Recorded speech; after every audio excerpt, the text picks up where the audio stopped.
மீண்டும் கதாநாயகனாக இயக்குனர் அமீர். அமீர் இயக்கும் ஆதி பகவன் படத்தோட ஷூட்டிங் இப்ப ராஜஸ்தான்ல பரபரப்பா நடந்துட்டு இருக்கு.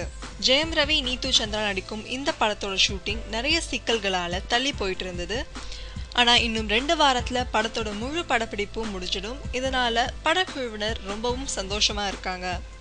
ஆதி பகவன் ஷூட்டிங் முடிஞ்சதும் கருப்பழனியப்பன் இயக்கும் பாண்டிய வம்சம் படத்துல கதாநாயகனா நடிக்கிறாரு இயக்குனர் அமீர். இதுக்கு முன்னாடி யோகி படத்துல ஹீரோவா நடிச்சிருந்தாரு அமீர். அது மட்டும் இல்லாம மிஷ்கின் இயக்கிய யுத்தம் செய் படத்துல ஒரே ஒரு பாட்டுக்கு பெர்ஃபார்ம் பண்ணாரு.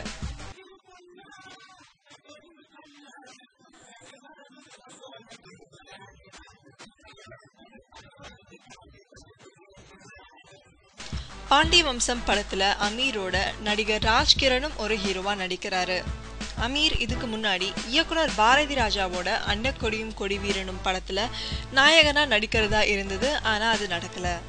பாண்டி வம்சம் படத்துலயும் இப்படி ஒரு குழப்பம் இருந்தது. முதல்ல இந்த படத்தோட ஹீரோவா இருந்தது அருள்நிதி. ஆனா இப்போ இயக்குனர் அமீர் இந்த படத்துல ஹீரோவா கன்ஃபார்ம் ஆயிருக்காரு. இந்த பாண்டிய வம்சம் படத்தை பத்தி இன்னும் நிறைய சுவாரஸ்யமான விஷயங்கள் தெரிஞ்சுக்க ஈவஸ் பார்த்துக்கிட்டே இருங்க.